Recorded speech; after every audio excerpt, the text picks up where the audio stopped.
Hey everybody. I'm gonna open with a analogy. Back in like the 1940s, 1950s, nobody was really sitting around in their kitchen wishing for like a magical countertop box that used invisible radio waves and things like that to heat up their food.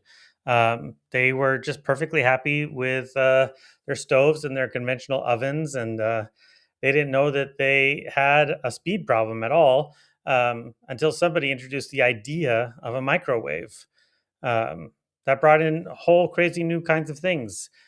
You also might think, like, honestly, before there was Slack, nobody was sitting there being like, I wish I could communicate with my coworkers all the time without email. We all hated email, but we didn't know what the solution was. Slack had to enter the scene and like educate us on the problem that we all experienced all the time. That is a lot of what we want to talk about today. This is WP Product Talk, a place where every week we bring you insights, product marketing, business management and growth, customer experience, product development, and more. It's your go-to podcast for WordPress product owners by WordPress product owners. And now, enjoy the show.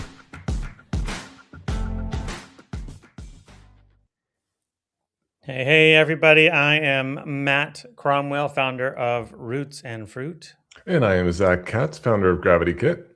And before we get started jumping in, if you benefit at all from WP Product Talk, which I know you do because you're here and you keep showing up all the time, we would love your support. The easiest way for you to help us out is to follow us, like us, subscribe to us, clap for us. I don't know, all the different social media ways that you can engage with our brand. Mostly right now, we're focusing on LinkedIn.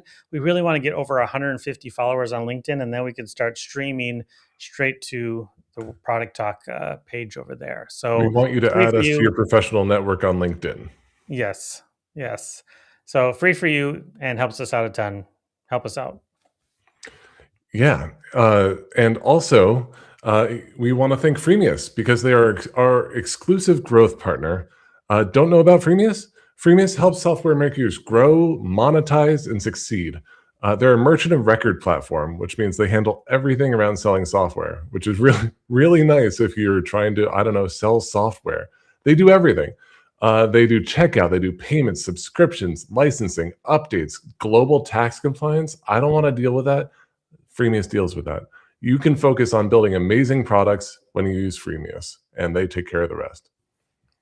Awesome. So we want to talk today about what happens, what do you do when your customers don't even know that they need you yet? Which honestly, a lot of WordPress products actually do have this problem. If you don't know you have this problem, you're probably not in business anymore, honestly. But this guy knows and has been working on this problem a lot, and I've been happy to talk with him about it. And he's a guest on the show today, Alex Standiford. Hey, Alex, thanks for being here. yeah, thanks for having me. Always excited to chat and hang out with you guys. Absolutely. Will you introduce yourself to the world? Let them know who you are, what you do. Sure. My name's Alex. I'm the creator of Siren Affiliates, which is an affiliate solution for WordPress, among other things, which ironically enough, we'll be talking about that exact messaging here in a second. So I've got a background in WordPress, been in the space for a really long time, writing code, building things, built hundreds of plugins over the course of my career. But originally I always was passionate about the idea of product development and creating my own product. And over time, I realized that one of the big frustrations that I was having, ironically enough, was I was trying to create all these different incentive programs, these creative ways to work with my network and connect with people and get them to be able to sell and share and incentivize them to do so. And I was frustrated by the fact that the solutions that were on the market were all specifically affiliate shaped. They had one very specific way to approach that problem. And none of them was good enough. I sometimes wanted to split a commission between multiple people and all these other different things. So I ended up creating Siren to solve that problem. So that's how we got here. Nice. Love it. Folks, if you are watching right now on LinkedIn or on YouTube, there's a comment area, and you can join this conversation, and you can ask Alex all of the most uncomfortable questions that you've got, including why do you love disc golf and why is Cromwell better than you? I'm just kidding. Actually, I think Alex beat me every time. You're Every just time we salty. play, you win, right? You're just salty about hole 19. I parked Yes.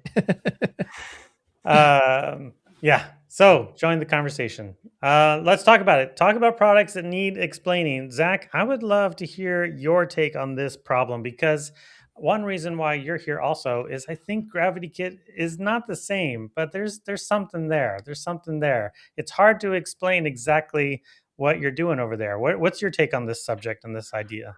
Yeah, and I think that this is part of a transition that we're going through as an industry with AI as well. That Gravity Kit connects to Gravity Forms and allows you to build applications powered by the data that is submitted by Gravity Forms. So that can mean anything, though. That could be like a form is just the C in CRUD. If for those of you who don't know, create, read, update, delete.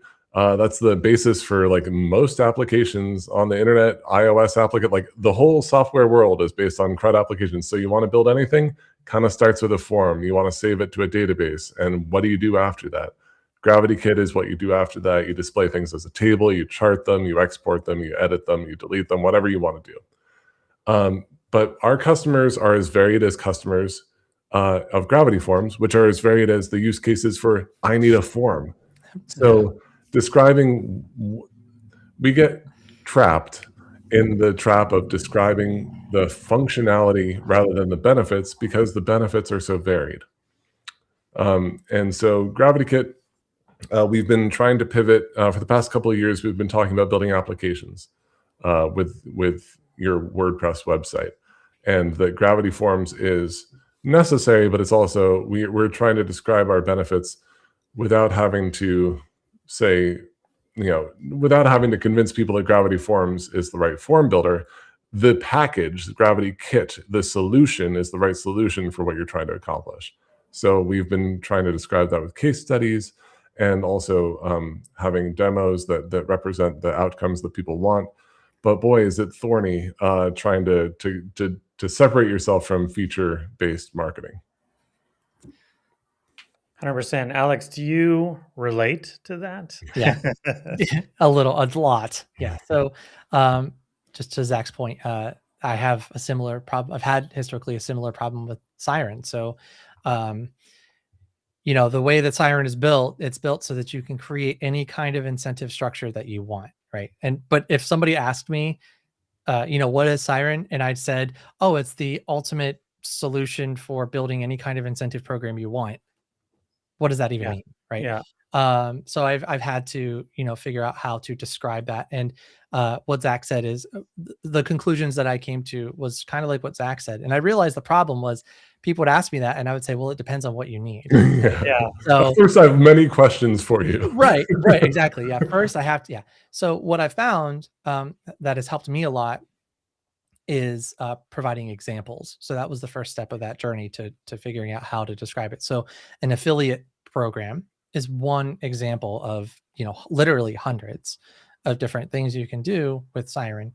And once I started to realize that was the key, I actually ended up redesigning a lot of my website around that. So there's this concept on our site now called recipes that you can, if you go to the site, there's a whole library of these, and they're essentially affiliate program, refer a friend program, sales program for a national company that needs to be able to create different regions and be able to have the money trickle down, everything in between. So those are an example of what I mean. And that has had a pretty profound impact on our ability to be able to actually promote it and talk about it in the right context.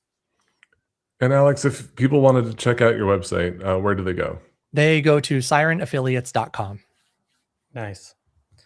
Yeah, and if you haven't checked out the website, you should. It's beautiful. Thank It's you. Really nicely done. And I've been stealing those ideas a lot lately.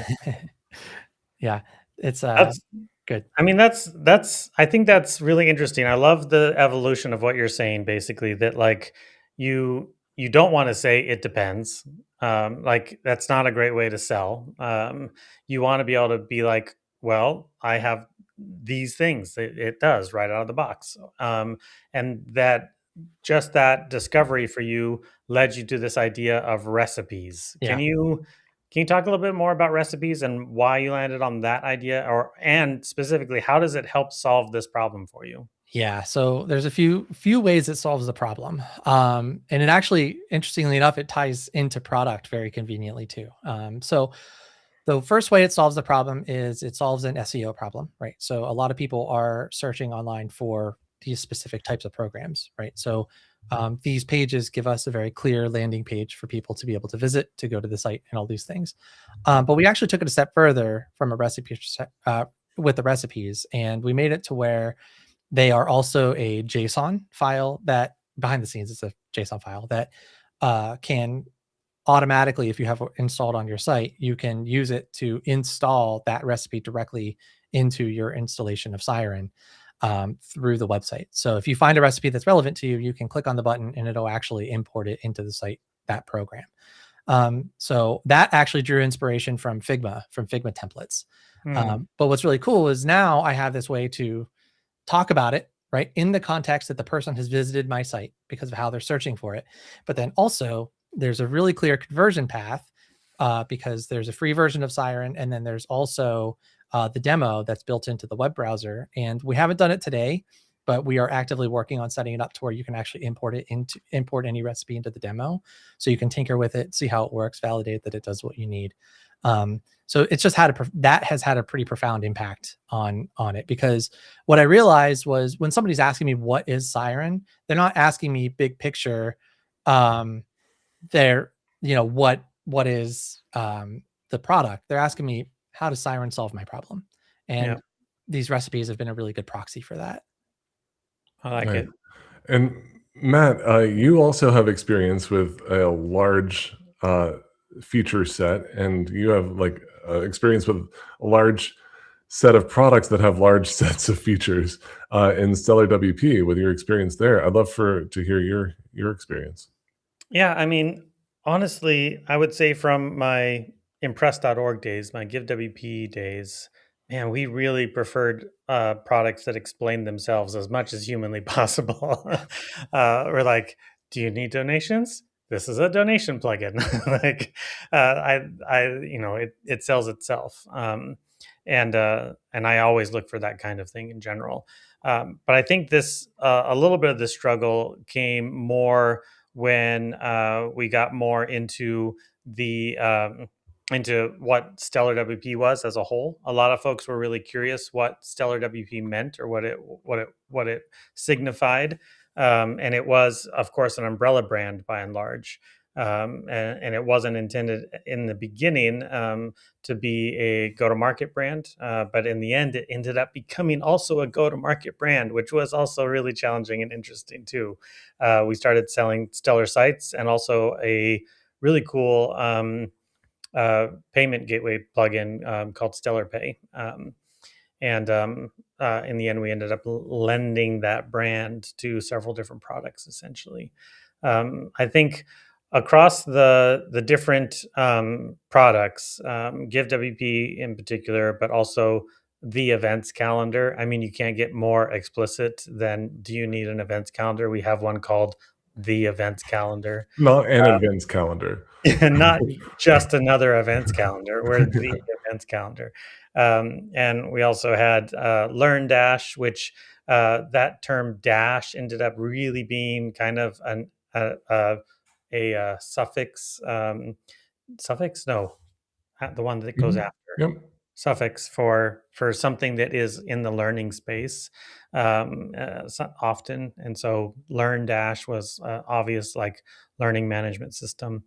And solid security. I think we struggled a little bit when it came to Iconic. A lot of the WooCommerce extensions, they actually had to be explained a little bit more. Or Orderable was another really great product over there that was under the Iconic brand.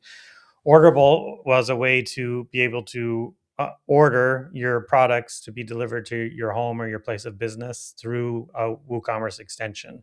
And a lot of folks were like, well, when do I need this? Well, there was lots of different use cases for it.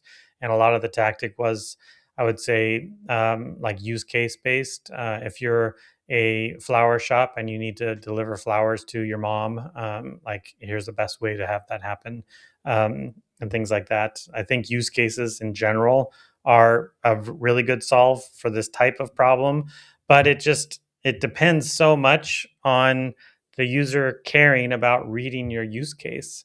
It depends so much on the reader or the visitor or the potential customer caring enough to educate themselves on your products in one form or another. And that's kind of my big question for both of you. More is you can do, you can lead a horse to water, but you can't make them drink, right? Or just because you build it doesn't mean that they will come. You can write all of the educational stuff or do all of the videos, but if nobody watches them or reads them, like it's not going to work. I That to me is my big question for both of you. I don't know, Zach, you're nodding your head. Are you experiencing this? I think that question is the question of the AI age, is what does Yeah, it mean to sell anything? What does it mean to talk about features versus benefits when the thing that is ingesting that is no longer the human's ingesting the output of the AI that will recommend and propose how to build something. And yeah, so we're no longer selling to humans, I think is the main thing. yeah. Um, just I mean, today, discoverability is a problem for everybody, for sure. But I right? think, generally speaking, folks, when they search with AI, they still are searching by the exact problem that they're trying to solve. And it's hard for a product like Gravity Kit or like Siren Affiliates to come up in a search like that. Yeah. I don't know. Maybe I'm wrong. Well, the problem they're trying to solve doesn't involve WordPress. It doesn't involve Gravity Forms. It doesn't involve Gravity Kit. Yeah. It involves the problem.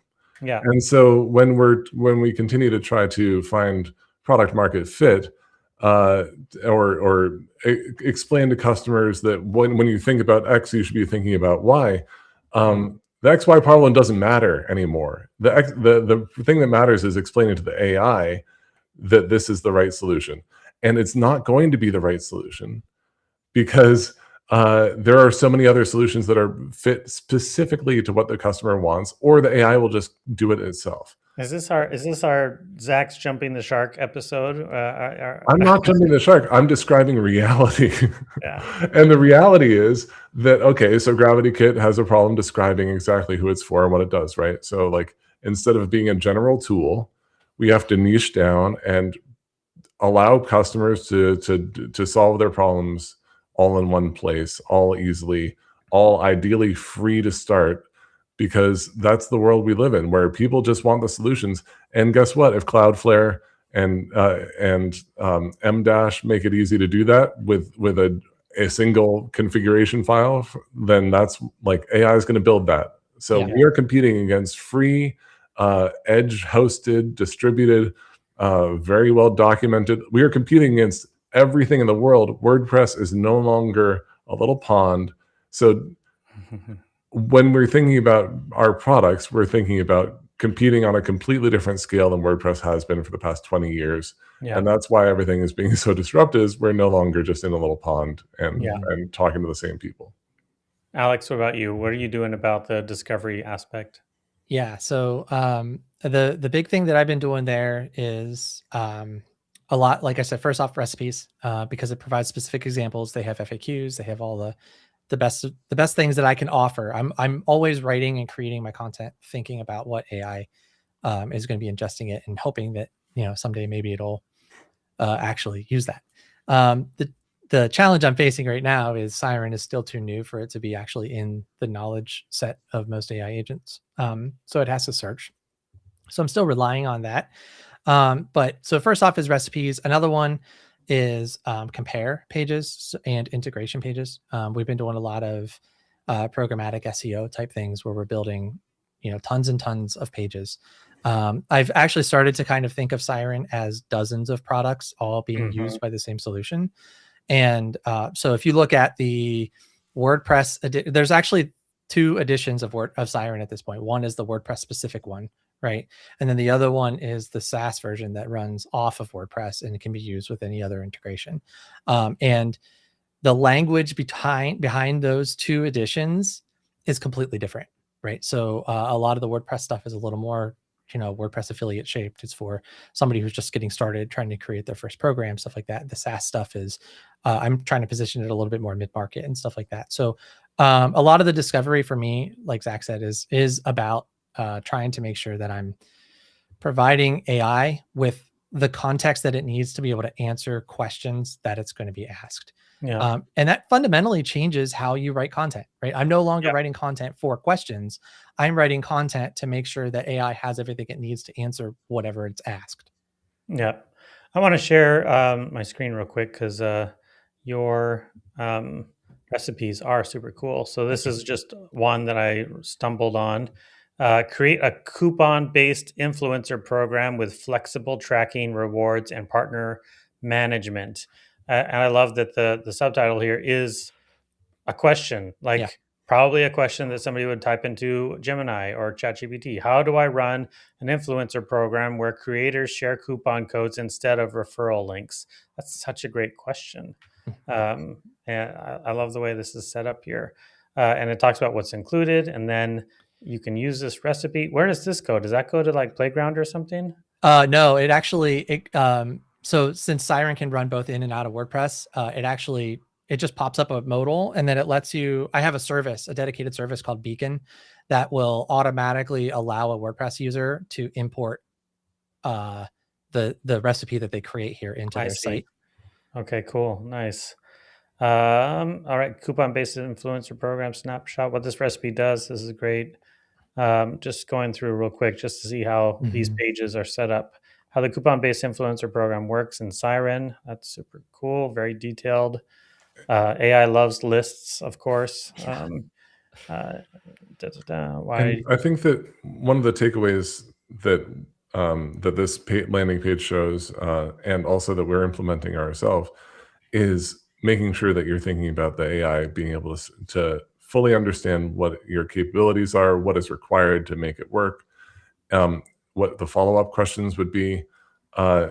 One of the things that we're struggling with, well, we're not struggling with, we have a proposal, is to have each of our docs have a human version and an AI generated version, like a version for AI that answer the same problem. So a human reads the thing, they get one takeaway, it's structured for humans, and the AI reads it and it's structured for AI. So not just markdown files, but also like the additional context that AIs need to answer a question, including pointing to lines of code, including linking to way more things than you would want to link for if you were just to write it for humans. AI wants that context. Humans don't necessarily want it. Yeah. Is this one of the examples you're talking about, Zach? We're talking more about on the docs site, but this is a good example, though.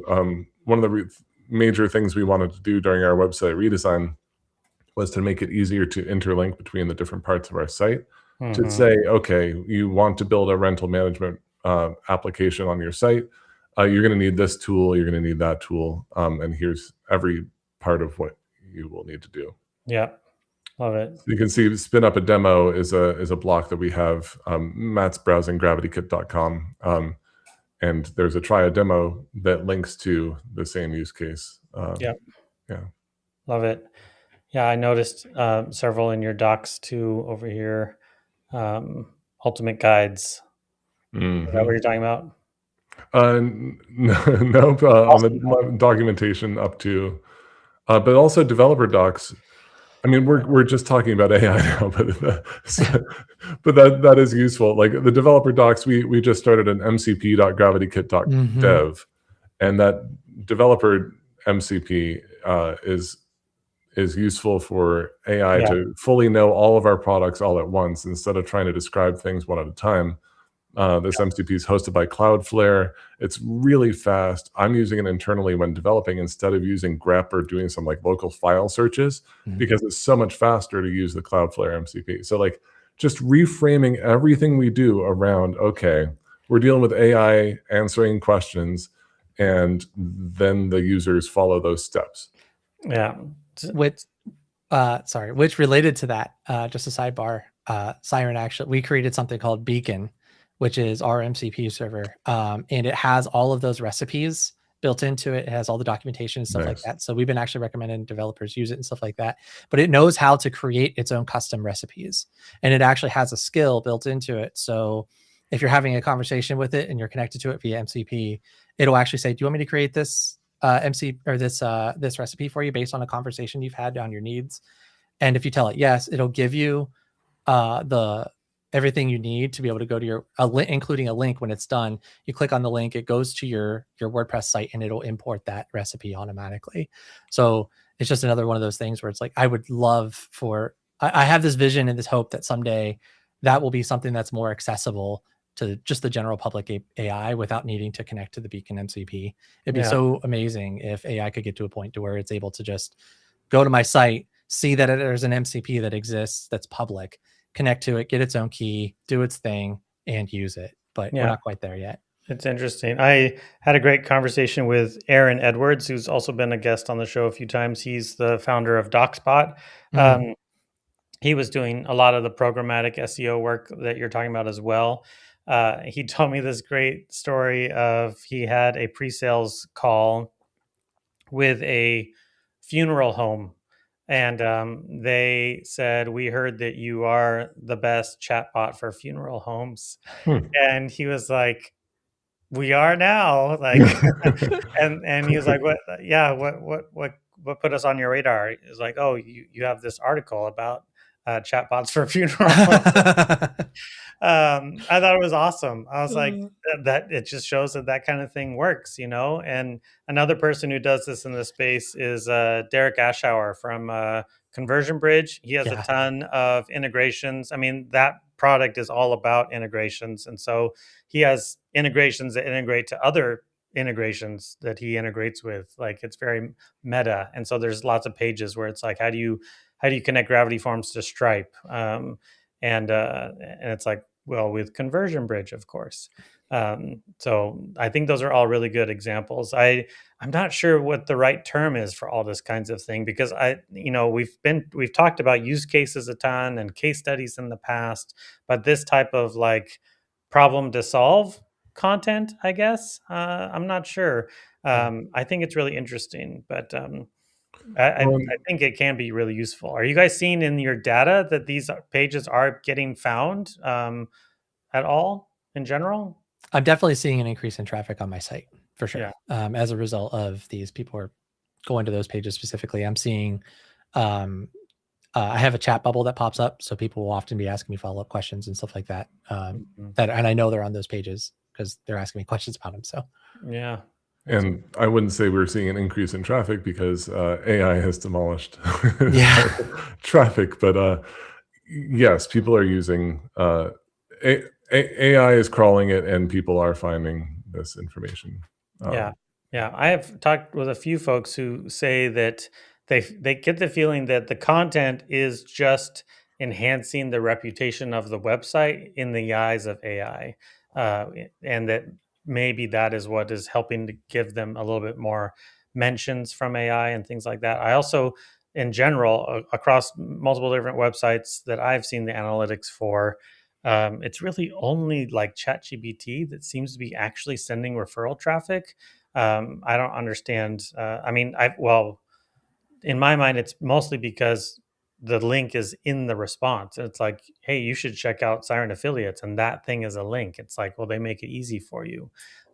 Whereas like Google and other ones, they kind of put it off to the side a little bit. Right. One of the things we're doing, we just got invited to the OpenAI has a new advertising platform. We're going to be starting to advertise there.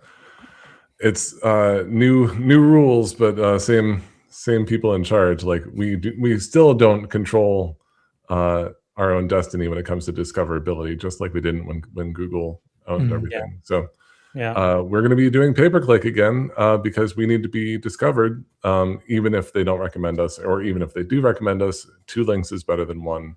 A citation is not as good as an actual link. So we are going to be doing some pay-per-click in OpenAI. Yeah, that makes sense. Yeah. Cool. I'm curious a bit more about the way that you deal with this when it comes to just explaining the problem to folks, or a little bit of how do you hear people explain it to you? Because from a customer experience standpoint, I always find that I don't like to try to find my way to explain it, because my way is usually my way and it's not the way that everybody else is explaining it. I don't know. How do you all feel about that? Like, where are you getting information in terms of how to describe the problem that you're solving? Well, the first thing that comes to mind for me with that is I kind of alluded to it earlier. I've stopped pretending that Siren is one product. I look Yeah. at it as different products for different people. So I've been doing a lot of work in my local community, actually, trying to, because I realized that there's a gap in my market for sales systems. So I'm in the Rust Belt in the United States. Lots of manufacturers here, or lots of companies that run manufacturing companies. They have sales teams. None of them are happy with their commission structures and stuff like that. So whenever I'm going to my local chamber of commerce events and stuff like that, I'm not talking about affiliate. I'm not talking about reward systems. I'm not talking about any of that stuff. It's all about sales. In that room that day, Siren is a sales commission tracking solution. Siren is not an affiliate plugin for WordPress. So it really depends on the room. So that's kind of the first thing that comes to mind for me. So usually, and it does require a little bit of prep, right? So before I go into a room, I have to think, what is Siren in this room? And I make sure I know that before I go in there. I love that. That's so great. I mean, selling to those types of folks, especially face to face, I feel like that's so old school that so many WordPress folks have never had that experience. But yeah, I love it. I'm doing a radio ad, ironically enough, crazy enough. That is how into this. It sounds crazy, but that's one of the things that I'm doing That's because awesome. two reasons. One, because I get to talk, and God knows I love to do that. But two, because the radio company knows a lot of manufacturers. So it's Yeah. that's me with multipliers. It's the same idea. Well, and I Yeah. think that kind of addresses the issue we're talking about, which is, okay, so how does somebody in the kitchen who's making dinner and trying or reheating dinner, how do they know that the microwave is the thing that they want if they've never seen a microwave? I have a friend who works in sales. He does sales for sprinkler systems and like fire prevention systems. He said that the structure of the software is absurd, even though they're using Help Scout as like their contact list, like their email touch points, and they're using like digital PDF signing. He said it all just is crumbling and nothing actually works. And how do you contact those customers or like the people who own that business and say like, okay, here's how to convert what you've got into what I have, and here's why you need this, and like it's old school, like you were saying, Alex. It's shoe leather type of sales that we have been so lazy about in the WordPress industry. We've been lucky to not have to do that, but there's also a beauty to talking to somebody and convincing them that your product is the right one, and negotiating a specific contract rather than like, I don't know, $300 a year. Alex, what do you think about this? So the big thing that jumps out to me as you were saying that is it's funny because I hear all the time. I've been in a lot of groups, a lot of coaching sessions and stuff like that with a lot of founders who are in a spot similar to me. And it seems like a very common lamentation is that they don't know what their customers' problems are. Or they're not talking to enough customers. Yeah. This fixes that. I realized I need to talk to customers. So our customers are using our AI chatbots more. And so they're not talking to our customer support.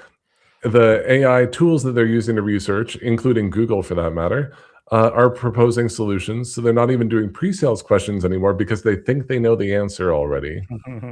So we're not talking to as many customers as we want, and nobody is. Right. Like our pre-sales are down, not because people don't want our product as much, but because we don't have an opportunity to connect with them. Yeah. Absolutely. And interestingly enough, I'll give you an example of how that helped. of how this being local, like physically local, has helped me define and understand Siren. So like I said, I have a lot of pages where there's intersections, kind of like what you're talking about with Derek earlier, where it's like this X plus Y for Siren, right? So Siren plus integration, whatever. And I was talking to that radio company, having a conversation with them, and I'm talking. I'm like, oh, by the way, you guys have sales teams. What's your commission system like? What are you guys using? And they were asked. She answered my question. She's like, oh, we're using this and we're using this, and I don't know what I'm doing. I'm actually really not happy with it. And I'm like, oh, tell me more. So I'm like writing down on the card the software that she mentioned, because I've never heard of it. Because why would I? It's a super niche specific product for radio companies. I went home, I did some research, I learned about it. I found out that there's an API that I can connect to and all this stuff. And I was like, okay. So I created a page that intersects that with Siren. So now Siren is the tool that radio broadcasting companies can use whenever they're not happy with their current sales system that they have, right? And all that language on that page is sales focused and things like that. Again, it's like Siren is a different product to different people. So I talked about that. I used those integration points as a way to be able to find those people and identify them. But I would have never in a million years known about that software had I not just spoken to a radio person. 100%. That's exactly why I went into this issue, because, like I said, with a product like GiveWP, that it's like, you need a donation plugin. Here's a donation plugin. It works. It's obvious. When it's less obvious, you have to learn from your customers, or you're never going to be able to explain the story well at all. These examples you're giving, Alex, are amazing, and I love it. Actually, Nick McLaughlin is in the comments over here as well on YouTube. He says, man, the spread from OpenAI ads to radio and Chamber of Commerce feels uniquely WordPressy. I think there's several layers. I'm going to take that as a compliment to WordPress, but I think there's several layers to that. Like one is just that, like, WordPress itself was launched and became popular and well known because of word of mouth. Like, there was no like traditional marketing of WordPress. It was all word of mouth all the time, being at meetups, showing up in places, going to WordCamps and things I like went to that. Chambers of Commerce and said that I built WordPress websites because it was the best solution out there, and anybody else was no good, right? Like 100%. I was at Chamber of Commerce meetings, I was at Leads Group meetings twice a week for years, and that WordPress was built on that. And I think that's where we have to no longer think about WordPress. We have to think about our potential customers and provide the solutions for them. Yeah, 100%. I think it's also just the way in which people, your Chamber of Commerce folks, like, honestly, I don't think that they are looking for an AI solution for anything, quite honestly. And when they're going to have something built, they're going to have it built because they know Zack Katz. And Zack Katz says he uses WordPress. That's why they're going to build it the way they build it. And AI, it has a brand problem. It's one of the least liked things in the world, even though everybody uses it, or more people are using it daily. So we don't want to be talking about AI. No, not at all. Yeah. But I think you get all of that types of feedback just by having those conversations. I can't tell you, in a lot of my coaching environments right now, I ask folks all the time, like, how many support tickets are you reviewing? What do you do with them? Are you ever doing any interviews with your customers at all? How can you spend 10 hours next week just talking to customers, like, just in order to figure out your product? Because, they're so often built as a dev solution, and it's not until you actually get feedback, real language from your customers, that you can finally start to understand what your product actually is. That's, you guys are speaking my language. I love this topic. So, and if those of you who are listening or watching have not been to a Chamber of Commerce, who don't know what a leads group is, find one in your area. I challenge y'all. Like, it is worth your time. And I'm as I'm speaking, I'm like, I haven't been to one in 10 years, so it's time for me to do that as well. The challenge right now, and I just did this yesterday, I've been looking for local people who use our products. I'm going to go try to schedule face-to-face meetings with them and better understand how they use things. So guess what? We've got a ton of people in Massachusetts. We got multiple people in a 15-mile radius that are using our products. Why haven't I spoken to them in person? Absolutely. I love it. Nice. What else? What are we missing? What have we not covered? Well, I guess the other thing that comes to mind for me is what's interesting is you're talking a little bit about AI and the positioning and stuff like that.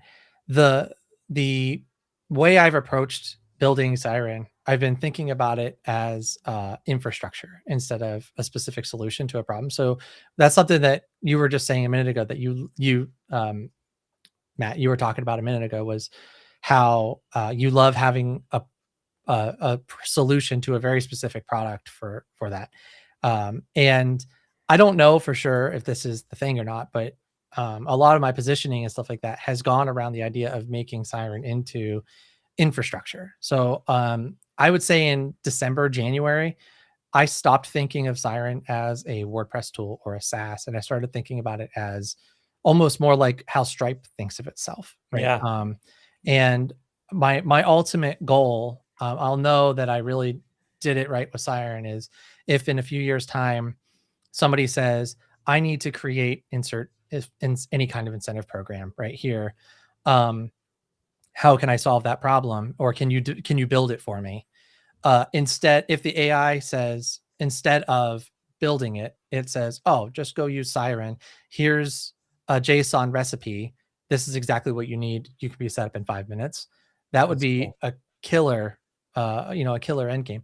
But, no idea if that would ever happen or not. But like, I guess I think that there's been a lot of conversations in the WordPress space, especially around the broader look of like expanding our horizons and thinking about different ways that we can go outside of our own realm. And I feel like for me, a lot of it, I know I keep hammering on recipes, but they just feel like this really critical touch point between AI and my product, because it allows the agent it allows my customers to work agentically. It allows them to work on the website. It just solves so many of those problems and I'm hoping, bridge that gap. Yeah. So my question then becomes, Alex, how does that affect your strategy when it comes to pricing and also when it comes to marketing? One of the things that makes me think of is, okay, so you want agents to use that as a foundation. It would have to have like a free entry point. Maybe you have it on NPM and GitHub and have like try to get stars as your your biggest growth area. How has that changed the way you've approached building the business? Yeah. So the biggest thing is there's a free version on the WordPress.org repository right now. Actually, I literally just got approved yesterday for that finally. Yeah. Congratulations. Thank you. That was quite a journey. But so that'll be on and live on the WordPress.org soon. But as for the SaaS version, right now I'm kind of targeting more of a mid-market, so a customer that isn't doing this for the first time. But I'm definitely looking very closely at the idea of doing a longer term free tier. I don't know if I'm committed to doing free forever. I certainly can't afford that today. But I could probably I've thought about doing like a generous 30-day or like a 60-day probably free tier where people can set up their program. That's enough time to do pretty much any kind of campaign. So if you wanted to do maybe over Black Friday, you wanted to have a collection of integration partners that you work tightly with in your software, all promote, Siren, your product. In my case, Siren. This is why I'm thinking about this. You could set up a program. You can invite all those people to that program, get that going, get them to promote it, sell it, see if Siren actually solves your problem and works for you, and then close down that program and decide if you want to buy it from there. So definitely need to have something free. I think at least just to give them a chance to try something.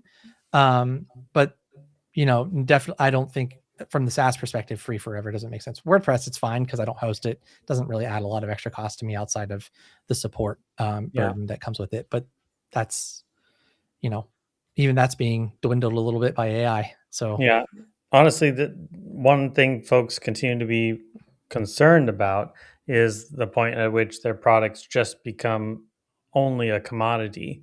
But in some ways, it sounds like you're embracing that, and you're like, this is the tool that you need, and I want to be the go-to for this type of situation. Is that what you're saying? Yeah, exactly. So, and a big part of that is obviously, like I was saying, recipes is a big part of it, but then there's also creating really good SDKs, right? So think about that think about that experience you have whenever you're integrating with Stripe or other tools like that, right? They have profound, or another good one. Oh, it doesn't matter. Anyway, so they've got really good SDKs. They have really good documentation. They have AI tooling and things like that. And it's easy to use those things. Obviously, as soon as you can purchase or get signed up or get started through an AI agent, I'm all about that, right? So if like an upgrade that would come to Beacon along with that idea of having the free version of the SaaS is, I'm not there yet, but I'm getting there, is somebody creates a recipe, having a conversation with AI. AI says, hey, do you want to, do you have a Siren account now? Oh, you don't have one? Okay, go ahead and click here. We can, you click here, this one click thing, it'll sign you up. You'll have 60 days for free to see if it works for you. My website at that point was never visited, right? In that future version, you never actually visited my site, but it was there the whole time. It was in that process. It was a part of that. That can be a potential future that I have in mind, but I just want to make sure those barriers are all put down and out of the way. One of the nice things is that, Alex, your business is very close to where people make money. Yeah. And similar with Stripe. And that's where I feel like having a free version or like a commission-based version, like you take a little slice of everything that's earned, makes so much sense for being an infrastructure play. Is okay, well, can you take a little slice on a free version, or how wide can you go? And so that's one thought. Second thought is Cloudflare recently created a new feature where agents can dynamically spin up new websites without an account.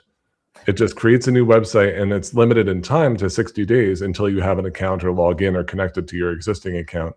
But they realized, oh, well, all these agents are trying to do stuff, and they keep on hitting the wall of like, well, you need a human to like click this link and sign up. Yeah. They just said, okay, a dynamic account that is timed out. So like thinking about, okay, what is the best onboarding flow for an agent is a really interesting thing to tackle as well. Yeah, absolutely. That is interesting. Yeah, it's funny. You're all making really good cases for why commoditizing your product is actually maybe a good thing in the end. We're all commodities now. Like that is the reality of it. Software and is, it's just dawning on people to like on a different timeline. Yeah. I'll push back a little bit because I still continue to believe that there's so many folks like the Chamber of Commerce folks who are not interested in your code at all under any circumstance, but they are but the interested commodity in your team and in your marketing and in your support, and your product is a lot more than the commoditized code. And the timeline for that is however long it takes for them to die and for the next generation to come in. It might be like eventually that's going to go away or shift at least. Human interaction, human connections will always matter. And the AI being a part of it, and like the thought of software as being something that only a select few can do and to sell, that is going away, I think. Interesting. Well, we wrap up every show with our best advice for the given topic. So let's do it. Zach, what is your best advice for folks who are trying to figure out how to explain their product to customers? Alex, I apologize if I'm stealing yours. Have your customers and Matt, have your customers explain your product to you, and then like learn where your gaps are. That's a good way to train your own prompt. It's like, tell me about my product. Well, and then it comes back with a response, oh, that's not good. So yeah, refining your own pitch through talking to other people about it. In disc golf, there's a concept called a star frame. It's when everybody gets a birdie. I feel like this is going to be a star frame episode where everybody has the same exact best advice. I wish I could get one of those. Alex, tell me, what's your best advice? So the biggest thing that comes to mind for me with this is the biggest blocker with this for me was that I was trying to make different pages on my site to do too much. So I was creating maybe a dozen or so pages for Siren, trying to explain everything that Siren can do. And I realized what I actually needed for every feature I create in Siren, there's probably about 24 new pages that needs to be added on my site related to different ways the solution could happen and things like that. I spent a lot of time just agonizing over the perfect sentence to describe my product. And I realized that was that's something that you don't have to do. It's a false dichotomy. You do not have to have one sentence or nothing. You can have multiple sentences. You can have your product can be multiple things and mean different things to different people. So stop thinking about it as one single solution. Stop thinking about that sentence. And to Zach's point, like ask those questions to your customers, to people who aren't your customers, also who could be your customers, and try to focus not on telling them what your product is. Ask them broad questions like what's on your mind, what's the big challenge with this, and things like that. And kind of tease those things out of them. And you'll be amazed at how prepared you are to talk about it then. Yeah. Alex, asking questions is always such a good idea. Yeah. I do it a lot. I don't do it enough. Like Yeah. I should not talk as much.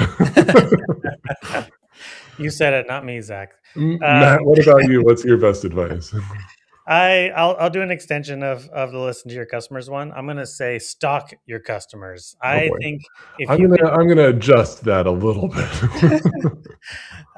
if you can spend like a good portion of time for the next 3 weeks, let's say spend 2 hours for each of the next 3 weeks, just finding your existing customers and going to their websites and looking at how they've implemented your product in one way or another, and just kind of being curious about why they did what they did and chose what they chose, you're probably going to find stuff that you don't expect or that you've never seen before.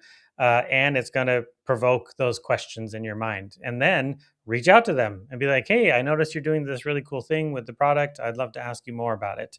I think just that exercise alone will teach you a ton. I will say this reminded me, I had one of those experiences. I was just looking at the way folks were using GiveWP.